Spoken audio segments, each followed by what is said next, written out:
فرزند زہرا یہ حالات برے ہیں۔ کاشانہ بصیرت ایک ایسا مکمل یوٹیوب چینل جس پر محروم بصارت کے لیے بالخصوص اور تمام افراد کے لیے بالعموم سینکڑوں کی تعداد میں اسلامی کتب دستیاب ہیں۔ لہذا گزارش ہے کہ آپ اپنی ذمہ داری نبھاتے ہوئے کاشانہ بصیرت کو سبسکرائب کرنے کے ساتھ ساتھ بیل آئیکن کو پریس کیجیے تاکہ آپ علم کے حصول کے ساتھ ساتھ مذہب اہل بیت کی اشاعت میں بھی اہم کردار ادا کرتے رہیں۔ کاشانہ بصیرت۔ فرزند زہرا یہ حالات برے ہیں۔ بسم اللہ الرحمن الرحیم۔ السلام علیکم سامعین، کاشانہ بصیرت کے یوٹیوب چینل پر ہم کتاب پڑھ رہے ہیں اصلاح الرسوم الظاہرہ بکلام العطرۃ الطاہرہ، معروف باصلی اسلام اور رسمی اسلام، تصنیف و تالیف علامہ شیخ محمد حسین النجفی، اور یہ ریڈنگ کا پارٹ نمبر 15 ہے۔ ہم پچھلے پارٹ میں ریڈنگ کے 5ویں باب کو آغاز کر چکے تھے، 5ویں باب کا، اور وہاں پر جو ہیڈنگ ہے اس 5ویں باب کی وہ ہے کہ ان بدعات اور غلط رسوم کا بیان کہ جو شادی بیاہ سے متعلق ہیں۔ کتاب کے صفحہ نمبر 180 پر ہم نے آپ سے اجازت چاہی تھی اور پیج 180 پر ہی اس ریڈنگ کے پارٹ 15 کا آغاز کریں گے۔ اور جہاں پر آپ سے اجازت چاہی تھی اس سے پہلے جو ٹاپک جو ہم پڑھ رہے تھے وہ تھا ساتھ ہی کہ اسی 5ویں باب میں کہ عقد و ازدواج کے معاملے میں غلط رسوم و قیود کا تذکرہ۔ یہ پڑھتے ہوئے ہم نے بہت کچھ پڑھا۔ ہم نے، آپ کو یاد ہوگا جو میرے ساتھ ساتھ پڑھ رہے ہیں، کہ بہت دیر سے شادی کرنا، اس حوالے سے یہاں پہ گفتگو ہوئی تھی، اور پھر ساتھ ہی اب ہم اس کے بعد پہنچے تھے کہ اس تاخیر کے علل و اسباب، عین لام عین کے ساتھ زیر ہے، تو اس تاخیر کے علل و اسباب یعنی کہ جو شادی کے حوالے سے بات ہو رہی تھی۔ آئیے باقاعدہ ریڈنگ کا آغاز ہو رہا ہے کہ آئیے ذیل میں دیر سے شادی کرنے کے علل و اسباب کا کھوج لگائیں کہ کن وجوہ کی بنا پر خرابی جڑ پکڑ رہی ہے۔ جہاں تک ہم نے حالات کا بنظر غیر جائزہ لیا ہے، ہمیں بالعموم اس کے درج ذیل علل و اسباب معلوم ہوئے ہیں۔ نمبر 1، اپنی ہی برادری میں شادی کرنے کی غلط رسم۔ یہ ہیڈنگ ہے۔ اس کے بارے میں لکھا ہے کہ ہندوؤں کے ساتھ طویل میل جول کی وجہ سے بدقسمتی سے مسلمان بھی ذات پات کے چکر میں پڑ گئے، اور اسلام جن بتوں کو توڑنے کے لیے آیا تھا آج اسی کے کلمہ گو ان کی پرستش کر رہے ہیں۔ اسلام میں جس طرح افکار و عقائد کی بنیاد توحید پر رکھی گئی ہے، اسی طرح اسلامی معاشرے کی بنیاد بھی وحدت پر رکھی گئی ہے۔ اسلام کی نگاہ میں انسانیت ایک بہت بڑے معاشرے کا نام ہے، اور تمام افراد انسانی اس عالمگیر معاشرے کے اعضاء ہیں۔ بنابراین اسلام ہر اس چیز کو ختم کرتا ہے جو اس عالمگیر انسانی معاشرے کی تشکیل میں سد راہ ہو، وہ خواہ زبان ہو یا نسل، رنگ ہو یا وطن۔ خداوند عالم آسمان و زمین کی خلقت کی طرح رنگ و زبان کے اختلاف کو بھی اپنی قدرت کی نشانیاں تو قرار دیتا ہے۔ یہاں پر بریکٹ میں لکھا ہے کہ سورہ روم آیت نمبر 22۔ ہم آگے ہیں پیج 181 پر۔ پھر لکھا ہے کہ مگر ان چیزوں کو کسی پر برتری کی بنیاد قرار نہیں دیتا، بلکہ وہ تقوی و پرہیزگاری اور علم و عمل کی گراں باری کو معیار فضیلت قرار دیتا ہے۔ پھر چلتے ہیں آگے۔ عربی کی ایک لائن لکھی ہے کہ ان اکرمکم عند اللہ اتقاکم، اللہ اتقاکم۔ زیر زبر پیش کچھ نہیں ہے، ہم نے کوشش تو کر لی۔ ترجمہ کہ خدا کے نزدیک تم میں سے سب سے بڑا مکرم و محترم وہ ہے جو سب سے بڑا متقی و پرہیزگار ہے۔ پھر لکھا ہے کہ سورہ نساء کی آیت میں ارشاد قدرت ہوتا ہے۔ ہم ترجمہ پڑھتے ہیں کہ بلکہ عربی پڑھ لیتے ہیں، تھوڑے سے عرب میٹھے میں کوشش کرتے ہیں کہ یا ایہا الناس، یا ایہا الناس اتقوا ربکم الذی خلقکم من نفس واحدۃ، کہ اے لوگو، اے خدا کی مخالفت، اس خدا کی مخالفت سے پرہیز کرو جس نے تم سب کو ایک نفس آدم علیہ السلام سے پیدا کیا ہے۔ سورہ نساء کی آیت پڑھی۔ پیغمبر اسلام صلی اللہ علیہ وآلہ وسلم حجۃ الوداع کے تاریخی خطبے میں فرماتے ہیں کہ کسی عربی کو کسی اجمی پر، کسی ہاشمی کو کسی غیر ہاشمی پر، اور کسی گورے کو کسی کالے پر کوئی فضیلت نہیں مگر تقوی اور پرہیزگاری کے ساتھ۔ پھر کہیں فرماتے ہیں کہ تم سب اولاد آدم ہو اور آدم مٹی سے پیدا ہوئے تھے۔ اور اس کے بعد لکھا ہے کہ نام لسادات الکرام مقامہم لا نتسابہم الی النبی والوصی علیہم السلام۔ بس یہاں پر یہ لکھا ہے بریکٹ میں، پھر آگے لکھا ہے الناس من جہت التمثال فا الف کاف الف حمزہ ابو ہم آدم ول ام ہوا، اور بریکٹ میں لکھا ہے دیوان حضرت امیر علیہ السلام۔ پیج 182 پہ آئے ہیں، لکھا ہے اسلام نے اسی وحدت کے ذریعے سے تمام نوع انسانی کو متحد کیا ہے اور ہر قسم کے اختلاف و افتراق کی جڑ کاٹ دی ہے۔ قرآن کہتا ہے سورہ حجرات آیت نمبر 10 میں، مومن ایک دوسرے کے بھائی ہیں لہٰذا اپنے بھائیوں میں صلح و صفائی رکھو۔ انما المؤمنون اخوۃ فاصلحوا بین اخویکم، سورہ حجرات آیت نمبر 10۔ مومن ایک دوسرے کے بھائی ہیں لہٰذا اپنے بھائیوں میں صلح و صفائی رکھو۔ جناب رسول خدا صلی اللہ علیہ وآلہ وسلم فرماتے ہیں ایماندار معاشرے کے افراد مہر و محبت کے اعتبار سے ایک بدن کی طرح ہیں۔ جب بدن کے کسی حصے میں تکلیف ہو تو سارے اعضاء اس سے متاثر ہوتے ہیں اور اظہار ہمدردی کرتے ہیں۔ اسی طرح اگر اسلامی برادری کا کوئی فرد رنج و الم میں گرفتار ہو تو معاشرے کے تمام افراد پر لازم ہے کہ اس کے دکھ میں شریک ہوں اور اس کی امداد کرے۔ حوالہ ہے سفینۃ البحار، صفحہ نمبر 13 اور جلد نمبر 1۔ مگر آج سادات کرام کی دیکھا دیکھی ہر قوم اپنی قوم کے سوا کسی دوسری قوم میں رشتہ کرنے کے لیے تیار ہی نہیں ہے، اور بعض اوقات چونکہ قوم میں لڑکا نہیں ہوتا یا ہوتا ہے مگر بہت چھوٹا تو اس کی بلوغت کے انتظار میں لڑکی کی عمر تباہ ہو جاتی ہے۔ حالانکہ شریعت مقدسہ کا حکم یہ ہے کہ جب تم سے ایسا شخص رشتہ طلب کرے کہ جس کا دین و اخلاق پسندیدہ ہوں تو اسے رشتہ دے دو، ورنہ بہت بڑا فتنہ و فساد پیدا ہوگا۔ حوالہ ہے وسائل الشیعہ، پیج 183 پہ آ گئے ہیں۔ حضرت امام جعفر صادق علیہ السلام کے ایک صحابی سے ایک مومن جولاہے نے رشتہ طلب کیا اور اسی نے اس کے جولاہے پن کی وجہ سے رشتہ دینے سے انکار کر دیا۔ لائن کو دوبارہ پڑھتے ہیں، رشتہ طلب کیا اور اس نے اس کے جولاہے پن کی وجہ سے رشتہ دینے سے انکار کر دیا۔ اس شخص نے امام کی خدمت میں شکایت کر دی تو امام علیہ السلام نے لڑکی کے والد کو بلا کر تنبیہ کرتے ہوئے فرمایا کہ اگر یہ شخص جولاہا اسی طرح ایمان پر مر جائے تو کیا خدا اسے جنت میں حور العین دے گا؟ اس شخص نے عرض کیا ہاں۔ امام علیہ السلام نے فرمایا کہ جو شخص حور العین کا کفو ہو سکتا ہے تو کیا وہ تیری لڑکی کا کفو نہیں بن سکتا؟ اس کا حوالہ بھی وہی ہے جو اس سے پہلے ہم نے پڑھا تھا، وسائل الشیعہ۔ آگے چلتے ہیں، پھر لکھا ہے زینب بنت جہش جیم ہے شین دختر امیمہ، الف پہ پیش ہے، الف میم یہ میم، امیمہ بنت عبد المطلب کا عقد، زید سے زلفا کا نہیں، زید سے دلفا، دال ہے یہ اور دال پہ پیش ہے، زید سے دلفا کا عقد جو جویبر جیم واو یہ بیر جویبر سے اور زباء زواد بے الف عین ہے، بنت زبیر بن عبد المطلب کا مقداد بن اسود سے عقد و ازدواج اسلامی اخوت و مساوات کے شاہکار ہیں۔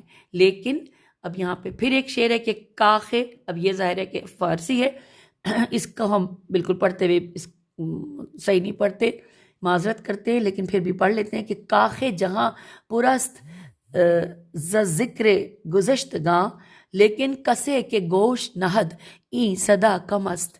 اسلام میں اس تفریق کا بیج حضرت ثانی نے بویا ہے جس نے حکم دیا تھا کہ قریش تمام عرب میں تزویج کرے مگر عام عرب قریش میں تزویج نہ کریں، اور عرب تمام عجم موالی اور غلاموں میں تزویج کریں مگر عجم موالی اور غلام عربوں میں تزویج نہ کرے۔ حوالہ ہے الاستغاثہ فی بدع الثلاثہ۔ اور اب یہ جو چیپٹر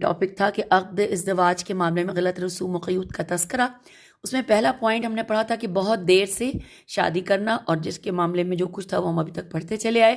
اور آئیے اس کے بعد اب یہاں پر پہلا پوائنٹ پڑھنے کے بعد ہم دوسرے پوائنٹ پہ آ گئے ہیں، اور دوسرا پوائنٹ ہے کہ جہیز و حق مہر وغیرہ اخراجات کی کثرت و گراں باری، یہ ہیڈنگ ہے. لکھا ہے اکثر و بیشتر لڑکی لڑکے کی زندگی اس لیے بھی تباہ ہو جاتی ہے اور ان کا بر وقت نکاح و بیاہ نہیں ہو سکتا کہ لڑکی کے والدین کے پاس بھاری بھرکم جہیز دینے کے لیے رقم موجود نہیں ہوتی، یا لڑکے کے والدین کے پاس بھاری بھرکم حق مہر ادا کرنے کی طاقت ہی نہیں ہوتی، یا پرتکلف ضیافت کی قدرت نہیں ہوتی. اور اگر تھوڑا جہیز دیں تو برادری میں ناک کٹتی ہے، یا اگر حق مہر تھوڑا مقرر کیا جائے تو چودراہٹ میں فرق پڑتا ہے اور نام و نمود میں کمی واقع ہونے کا اندیشہ ہوتا ہے، جس کا نتیجہ اکثر اوقات یہ نکلتا ہے کہ ہر دو فریق کو قرضے کی لعنت میں گرفتار ہونا پڑتا ہے، یا گھر کا ساز و سامان فروخت کرنا پڑتا ہے، یا جائیداد گروی رکھنا پڑتی ہے، اور پھر ان باتوں کا خمیازہ مدت العمر بھگتنا پڑتا ہے. یہی وجہ ہے کہ بہت سے علاقوں میں لڑکی کی پیدائش کو ایک مصیبت سمجھا جاتا ہے، کیونکہ بھاری بھرکم جہیز کو خاندان کی عزت کا مسئلہ سمجھ کر اور اپنے نام و نمود و نمائش کی خاطر اپنی حیثیت سے بڑھ کر اس قدر زیادہ جہیز دیتے ہیں کہ زندگی بھر قرض اور معاشی پریشانی میں گرفتار رہتے ہیں. یہ درست ہے کہ شادی کے موقع پر حدود شریعت کے اندر رہ کر خوشی کا اظہار کرنا، رشتہ داروں اور تعلق داروں کے لیے دعوت ولیمہ کا اہتمام کرنا اور خوشی کے اس موقع پر غرباء و مساکین کی امداد کرنا ایک جائز اور مناسب بلکہ سنت امر ہے، مگر عقل مندی یہ ہے کہ کسی حال میں بھی اعتدال کا دامن ہاتھ سے نہ چھوڑا جائے اور پاؤں پھیلانے سے پہلے اپنی چادر دیکھ لی جائے، اور جھوٹے وقار اور غلط نام و نمود کی خاطر روپیہ پیسہ برباد نہ کیا جائے اور فضول خرچی کی لعنت سے دامن کو بچایا جائے. اب یہاں پر ایک ہیڈنگ آ گئی ہے، اسراف اور فضول خرچی کی مذمت. لکھا ہے قرآن اور حدیث اسراف و فضول خرچی کی مذمت سے لبریز نظر آتے ہیں. ارشاد قدرت ہے کھاؤ پیو مگر اسراف نہ کرو، کیونکہ خدا اسراف کرنے والوں کو دوست نہیں رکھتا. Inverted comma close. Hazrat Imam جعفر صادق علیہ السلام فرماتے ہیں مال در حقیقت خدا کا مال ہے، اس نے بطور امانت کچھ لوگوں کے پاس رکھا ہے، اور اس نے صرف میانہ روی سے خرچ کرنے کو روا رکھا ہے کہ میانہ روی سے کھائیں پئیں، میانہ روی سے پہنیں، میانہ روی سے نکاح کریں، میانہ روی سے سوار ہوں، اور باقی ماندہ فقراء و مساکین و مومنین کی اصلاح احوال پر خرچ کریں. جو شخص ایسا کرے گا اس کا کھانا پینا، پہننا، نکاح کرنا اور سوار ہونا حلال ہوگا، اور جو اس سے تجاوز کرے گا تو وہ مال اس پر حرام ہوگا. حوالہ ہے تفسیر برہان. پھر سورہ انعام میں ارشاد ہوتا ہے کہ اسراف نہ کرو کیونکہ خدا اسراف کرنے والوں کو دوست نہیں رکھتا. پیج 186 پہ ہم آ گئے ہیں. لکھا ہے اس کی تفسیر میں حضرت امام رضا علیہ السلام سے منقول ہے کہ ایک شخص کھیت کاٹتے یا ڈھیری اٹھاتے وقت دونوں کف دست سے خیرات کرے، یہ بھی اسراف ہے، بلکہ ایک ہاتھ سے خیرات کرنی چاہیے. حوالہ ہے تفسیر صافی. خدا نے قرآن میں فرعون کو مصرف اور میم سین ریف مصرف اور فضول خرچی کرنے والوں کو شیطان کا بھائی قرار دیا ہے، اور یہاں پر سورہ یونس اور سورہ بنی اسرائیل کی 2 آیات دی گئی ہیں، ترجمہ ان کا نہیں ہے، اور سورہ یونس کی آیت نمبر نہیں لکھی، زیر زبر پیش نہیں ہے، پڑھنے کی کوشش کرتی ہوں. اِنَّا فِرْعَوْنَ عَلَا فِي الْأَرْضِ وَإِنَّهُ لَمَنْ المسرفین. یہ سورہ یونس کی آیت تھی، اور سورہ بنی اسرائیل کی ہے لا تبزدو تبزیرن لا تبزو تبزیرن ان المبذرین کانا والاخوان الشیطان. اچھا جی، یہاں بھی یہ سورہ بنی اسرائیل کی تھی. آگے چلتے ہیں. اسراف و تبذیر کا باہمی فرق، یہ ایک اور ہیڈنگ آ گئی ہے اسی چیپٹر کے ساتھ ساتھ کے. لکھا ہے تبذیر اسراف و تبذیر کا باہمی فرق۔ لکھا ہے تبذیر بے محل خرچ کرنے کا نام ہے، جبکہ اسراف برمحل مگر ضرورت سے زیادہ خرچ کرنے کو کہتے ہیں۔ حوالہ ہے مجمع البحرین۔ پھر لکھا ہے خدا نے سورہ مومن میں اسراف کرنے والوں کو جہنمی قرار دیا ہے، ارشاد فرمایا ہے کہ اسراف کرنے والے جہنمی ہیں۔ اور یہاں پر اگلے پیراگراف میں لکھا ہے کہ کئی احادیث میں وارد ہے کہ چند قسم کے لوگ ایسے ہیں جن کی دعا قبول نہیں ہوتی۔ ان میں سے ایک وہ شخص ہے کہ جس کو خدا مال و دولت عطا فرمائے اور وہ اسے فضول خرچی میں ضائع کر دے اور پھر خدا سے کہے کہ خدایا مجھے رزق دے۔ متعدد احادیث میں وارد ہے کہ جو شخص میانہ روی و کفایت شعاری سے کام لیتا ہے وہ کبھی فقیر و نادار نہیں ہوتا۔ حوالہ الکافی۔ پھر ہے بلکہ امام موسیٰ کاظم علیہ السلام تو یہاں تک فرماتے ہیں کہ جو شخص میانہ روی سے کام لے گا میں ضامن ہوں کہ وہ کبھی فقیر نہ ہوگا۔ حوالہ ہے وسائل الشیعہ۔ امام محمد باقر علیہ السلام فرماتے ہیں کہ مومن کی 3 علامتیں ہیں۔ نمبر 1 صحیح اندازے کے مطابق خرچ کرنا، 2 مصیبت پر صبر کرنا، 3 دین میں سوجھ بوجھ رکھنا۔ اور اس کا حوالہ بھی وسائل الشیعہ ہی ہے۔ اور اس کے بعد یہاں پہ علامہ اقبال کا فارسی کا شعر ہے، ہم پڑھنے کی کوشش کر رہے ہیں۔ قصد در فقر و غنا از کف مدح، میم دال ہے اور میم پہ زبر ہے اور دال کے ساتھ زیر ہے۔ پھر عدل در قہر و رضا از کف مدح، اقبال کا شعر۔ آئیے آگے چلتے ہیں۔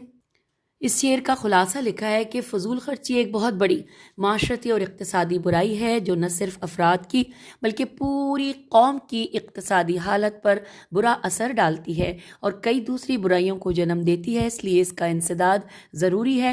ہم مسلمان ہیں، ہمیں قیصر و کسریٰ اور دنیا کے جابر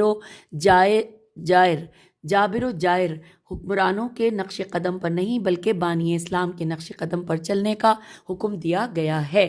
اور پھر یہاں پر لکھا ہے لَقَدْ كَانَ لَكُمْ فِي رَسُولِ اللَّهِ أُسْوَةٌ حَسَنَةٌ کہ رسول خدا صلی اللہ علیہ وآلہ وسلم کی سیرت و کردار میں تمہارے لیے بہترین نمونہ و عمل موجود ہے، کیونکہ نبی کا طرز زندگی منافقت کی موت ہے۔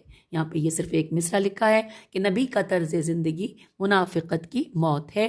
لہٰذا ہمیں یہ نہیں دیکھنا چاہیے کہ قیصر و کسریٰ نے اپنی شہزادیوں کی شادیاں کس دھوم دھام سے کیں، بلکہ ہمیں یہ دیکھنا چاہیے کہ والی کونین نے شہزادی یثرب کی شادی کس سادگی سے کی۔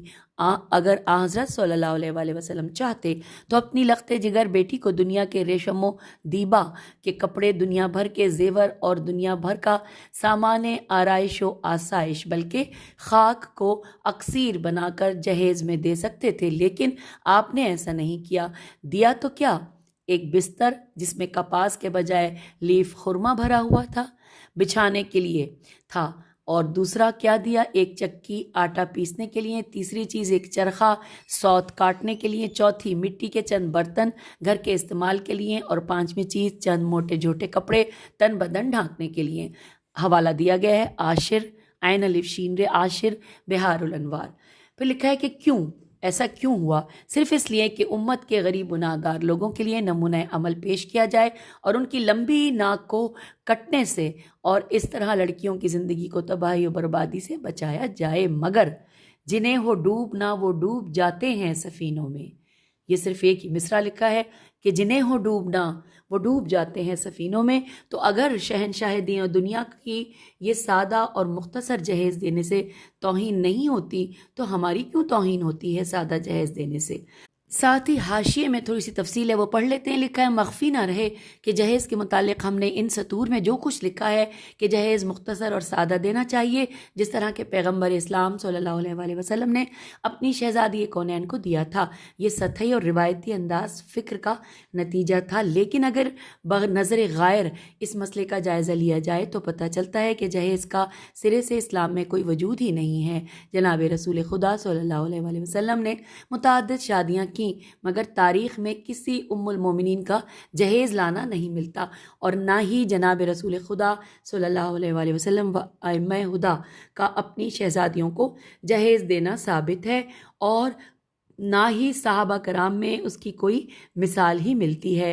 لے دے کر جناب رسول خدا صلی اللہ علیہ وسلم کا اپنی خاتون جنت بیٹی کو مذکورہ بالا مختصر سا سامان دینا ملتا ہے اور حد سے جس سے اس کے مشروع میم شین ر واو عین مشروع ہونے پر استدلال کیا جاتا ہے، لیکن اگر اس کی حقیقت پر تھوڑا سا غور کیا جائے تو معلوم ہوتا ہے کہ جناب رسول خدا صلی اللہ علیہ وآلہ وسلم نے اپنی طرف سے کچھ نہیں دیا تھا، اور جو کچھ دیا تھا یہ مخدوم کائنات کے حق مہر مبلغ 500 درہم جو جناب امیر علیہ السلام نے اپنی زرہ فروخت کر کے پیش کی ادا کر دیا تھا، اس کی رقم سے حضرت صلی اللہ علیہ وآلہ وسلم نے بحیثیت علی علیہ السلام علی و بطول علیہ السلام کے ولی اور سرپرست ہونے کی کہ بی بی عالم کو اپنا نیا گھر بسانے اور اس کی ضروریات کو پورا فرمانے کے لیے خرید کر بوقت رخصت دیا تھا، تو گویا رقم بھی بی بی عالم کی اور سامان بھی انہی کا، جیسا کہ اس امر کی صراحت تمام متعلقہ روایات کے اندر موجود ہے۔ اور اللہ رے باقی حوث، بس یہ لکھا ہے آگے۔ یہ سب کچھ ہم نے حاشیے میں پڑھا اور اب اگلے صفحے کی جانب 189 پہ آ گئے ہیں۔ لکھا ہے کاش کہ ہم حضرت صلی اللہ علیہ وآلہ وسلم کی حیات طیبہ اور سیرت مقدسہ کے اسی ایک پہلو کو بھی اپنا لیتے تو معاشرے کی ہزاروں بلکہ لاکھوں بیٹیاں ہاتھ پیلے ہونے کی حسرت میں بوڑھی نہ ہوتیں اور ان کے ماں باپ اس غم میں کڑ کر بیمار اور شکن بستر نہ بنتے، مگر افسوس کہ جہیز اور پھر اس کی غیر ضروری نمائش اور شادی کے کمر توڑ اخراجات نے لاکھوں گھر تباہ کر دیے ہیں۔ مگر اب تو ایک اور مصیبت ہے، اور وہ یہ ہے کہ اگر لڑکی والے سادگی کا مظاہرہ کرنا بھی چاہیں تو کر نہیں سکتے، کیونکہ اب تو لڑکے والے جہیز کی فہرستیں خود مہیا کر دیتے ہیں کہ یہ چیزیں ضرور ہونی چاہیے۔ اس فہرست میں اگر بالفرض کار نہ ہو تو فریج اور ٹی وی سیٹ اور ایئر کنڈیشنز، بلکہ VCR تو ضروری ہوتا ہے۔ انا للہ و انا الیہ راجعون۔ یہاں پر ایک مصرع ہے کہ بگڑی ہے کچھ ایسی کہ بنائے نہیں بنتی۔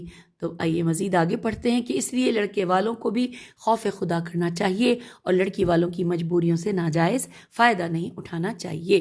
الغرض یہ خیال رکھنا چاہیے کہ لڑکی لڑکے کی باہمی شادی ہو، سامان و جائیداد کی شادی نہ ہو، بلکہ جیسا کہ آج کل ایسی بعض شادیاں دیکھنے اور سننے میں آ رہی ہیں کہ دولہا ماشاءاللہ 70 سال کا اور دلہن 14 یا 15 سال کی، یا اس کے برعکس دلہن 60-70 کی اور دولہا 15-20 سال کا، کیونکہ اس عقد و ازدواج سے مقصد صرف دولت و ثروت کا حصول ہوتا ہے، کوئی اور غرض و غایت پیش نظر نہیں ہوتی۔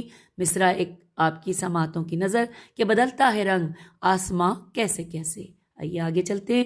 لطف یہ ہے کہ جو لوگ تعلیم یافتہ ہیں اور ان غلط رسموں کی حماقت و نقصانات سے بھی بخوبی واقف ہیں، وہ بھی انہی رسوم و قیود پر عمل کیے جاتے ہیں، محض اس لیے کہ اگر انہوں نے ان فضول خرچیوں کو چھوڑ دیا تو لوگ ان کو کنجوسی کا طعنہ دیں گے۔ حالانکہ ایک مومن کو راہ حق میں کسی ملامت گو کی ملامت کی پرواہ نہیں کرنی چاہیے۔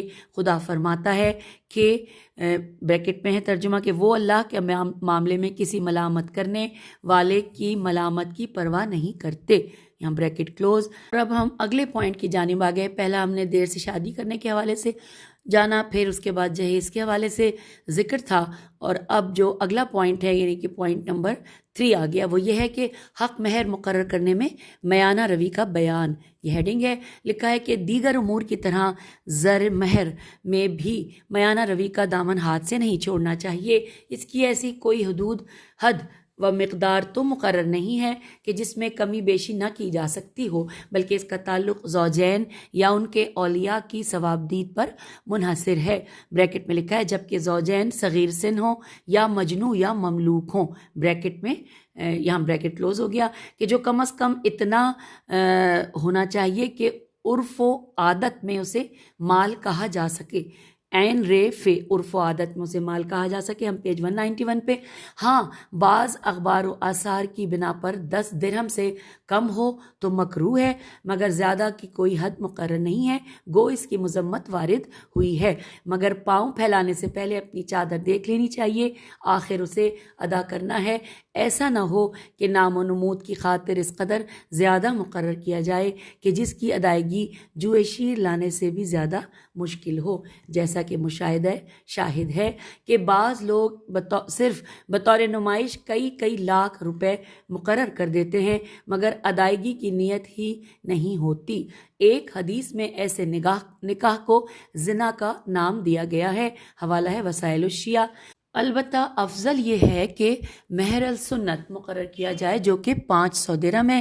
یہی حق مہر جناب رسول خدا صلی اللہ علیہ وآلہ وسلم نے اپنی ازواج مکرمات کا مقرر کیا تھا، اور یہی حق مہر جناب امیر علیہ السلام نے جناب خاتون قیامت کا معین کیا تھا۔ اور چونکہ بنا بر تحقیق 1 درہم 3.5 ماشے چاندی کا ہوتا ہے، اس طرح اس حق مہر کی مجموعی تعداد 1350 ماشا بنتی ہے، جو 1 سیر 3 پاؤ 1 چھٹاک اور 10 ماشے چاندی کے مساوی ہے۔ لہٰذا اتنی چاندی یا اس مقدار کے رائج الوقت قیمت زر حق مہر ادا کرنی چاہیے۔